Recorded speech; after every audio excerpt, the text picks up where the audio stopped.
নমস্কাৰ ইকক্সাৰ এটা নতুন ভিডিঅলৈ মই জ্যোতি বাইদেউ স্বাগতম জনাই আৰম্ভ কৰিব লাইছো আজিৰ ভিডিঅটি ছাত্ৰ-ছাত্ৰীসকল আজি আমি আলোচনা কৰিব ওলোৱা বিষয়টো হৈছে পৃথিৱীৰ উপৰিভাগ আৰু ইয়াৰ পৰিৱৰ্তনৰ প্ৰশ্ন উত্তৰসমূহ ছাত্ৰ-ছাত্ৰীসকল তোমালোকে পাঠৰ শেষৰ ফালে কিছুমান অনুশীলনীৰ প্ৰশ্ন পাইছা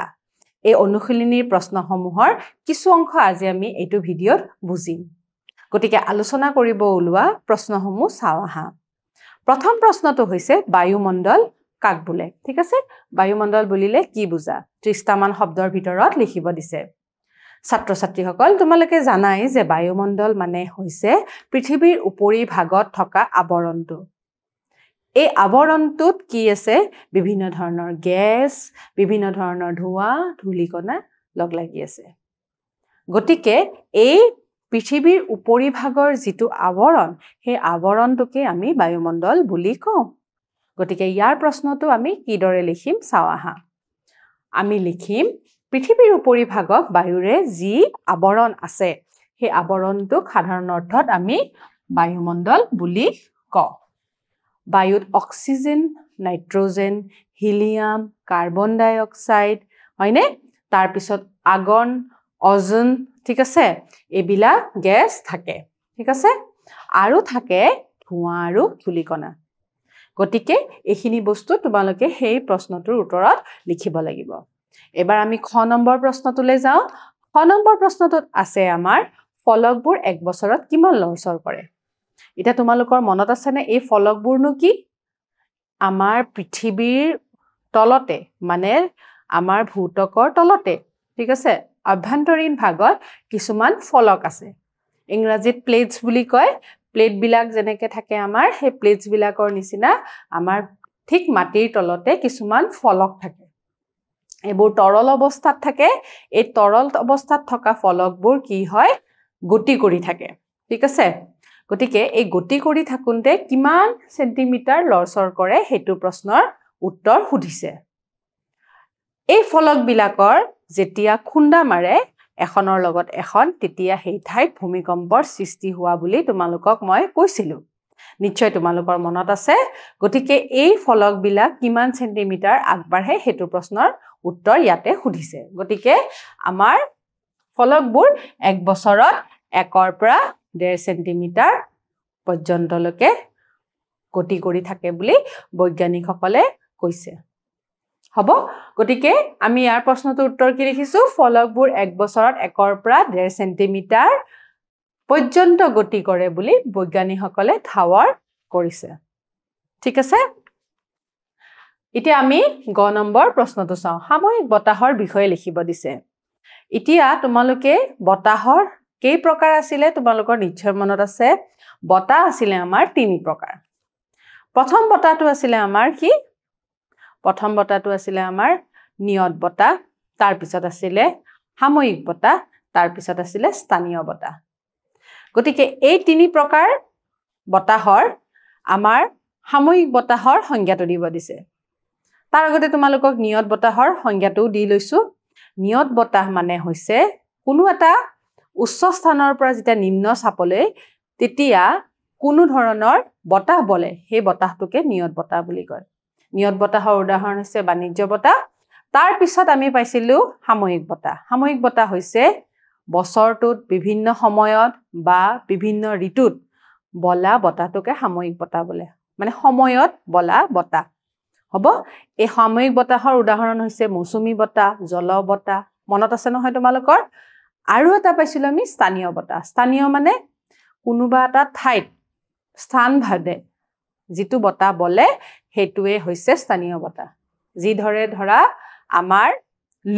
লু বলে নহয় দিল্লী লু বতাহ পোৱা যায়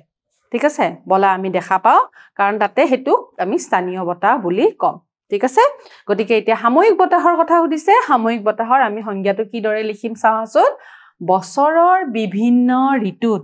ভিন্ন বতাহ বলা দেখা যায় এই বতাহৰ কাৰণ হ'ল বায়ুমণ্ডলত হোৱা তাপ আৰু চাপৰ তাৰতম্য ইয়াৰ ফলত বায়ুৰ চাপৰো তাৰতম্য ঘটে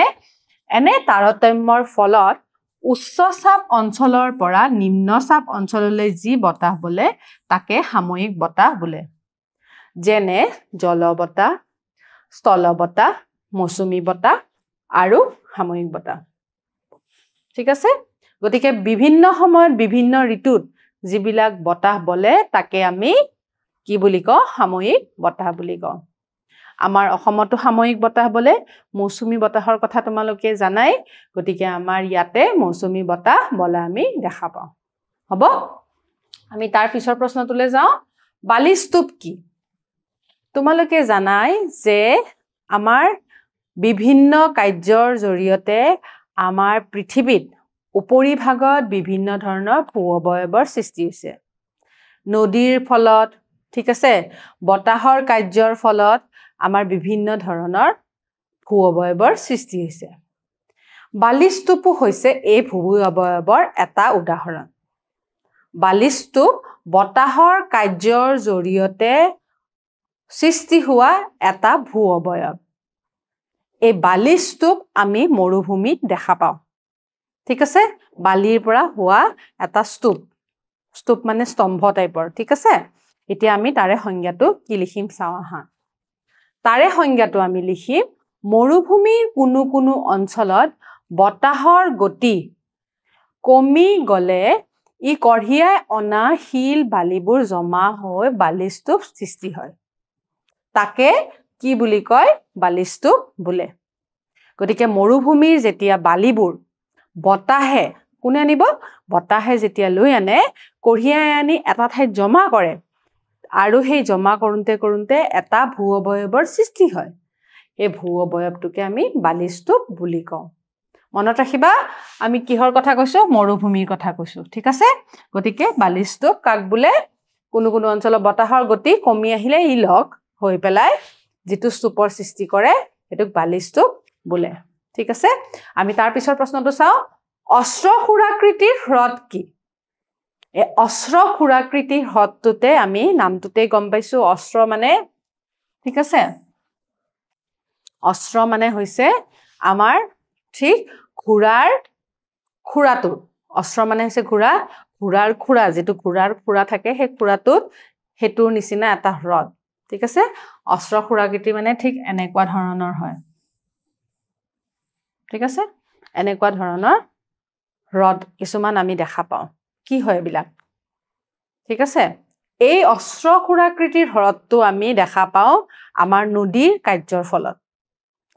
কাৰ্যৰ ফলত অস্ত্ৰসুৰাকৃতিৰ হ্ৰদ সৃষ্টি হয় ঠিক আছে কি লিখিছে চাওঁচোন সমভূমি অঞ্চলত নদীৰ গতিপথ একাবেকা হয় গতিকে নদীৰ এই গতিক সৰ্পিল গতি বুলি কোৱা হয় কেতিয়াবা নদীৰ এই ভাজৰ মাত্ৰা বাঢ়ি যায় খৰালি কালত নদীৰ পানী কম থাকিলে এই ভাজে পানী নদী বৈ থাকে কিন্তু বাৰিষা নদীৰ পানী বাঢ়িলে তেনে ভাজ এৰি নদী প্ৰচণ্ড শক্তিৰে পুনে ববলৈ ধৰে নদীয়ে এৰি যোৱা ভাজটোৰ মুখত বালি জমা হৈ মূল নদীৰ পৰা বিচ্ছন্ন হয় আৰু ভাজটো বিল বা হ্ৰদত পৰিণত হয় ঘোঁৰাৰ খুৰাৰ আকৃতিৰ এনেকুৱা জলাশয়বোৰক আমি অস্ত্ৰসুৰাকৃতিৰ হ্ৰদ বুলি কওঁ ঠিক আছে আমাৰ কি কৈছে যেতিয়া আমাৰ মহামভূমি অঞ্চলত নদীৰ গতিপথবিলাক একাবেকা হয় তেতিয়া কি হয় সৰ্পিল গতিৰ দৰে হয় সৰ্পিল মানে সাপৰ দৰে এনেকুৱা হয় তেতিয়া কি হয় এই নদীৰ ভাজৰ মাত্ৰা বাঢ়ি গৈ যায় ঠিক আছে ভাজবিলাক বেছি হ'বলৈ ধৰে কেতিয়াবা আকৌ কি হয় যেতিয়া বাৰিষা পানী বাঢ়ি যায় তেতিয়া এই ভাজবিলাক ওপৰেদি পানী বৈ আহে আৰু ভাজবিলাক নাইকিয়া হৈ পৰে যেতিয়া ভাজবিলাকৰ মুখত বালি জমা হৈ যায় যেতিয়া নদীৰ পানীবিলাক নাইকিয়া হৈ যায় ভাজবিলাকৰ মুখত আমাৰ বালি জমা হৈ যায় এই বালি জমা হৈ যোৱাৰ লগে লগে তাতে কি হয় বিল বা হ্ৰদত পৰিণত হয় ঠিক আছে এই বিল বা হ্ৰদত পৰিণত হোৱাৰ লগে লগে তাতে আমি যেহেতু ভাজ আছিলে তাতে অস্ত্ৰসুৰাকৃতিৰ হ্ৰদৰ সৃষ্টি হোৱা দেখা পাওঁ আমাৰ ভাৰতত এছিয়াৰ ভিতৰত সকলোতকৈ ডাঙৰ যেটো অস্ত্ৰসুৰাকৃতিৰ হ্ৰদ কৱৰতাল বিহাৰত আমি দেখা পাওঁ ঠিক আছে গতিকে সেই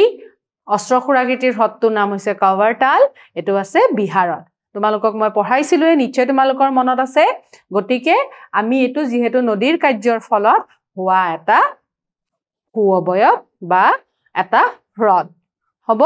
গতিকে ছাত্ৰ ছাত্ৰীসকল আজি আমি এইকেইটাই প্ৰশ্নৰ উত্তৰ আমি অলপমান বুজিবলৈ চেষ্টা কৰিলো অহা ক্লাছত আমি বাকিকেইটা প্ৰশ্নৰ উত্তৰ চাম তেতিয়ালৈকে সামৰিছো ধন্যবাদ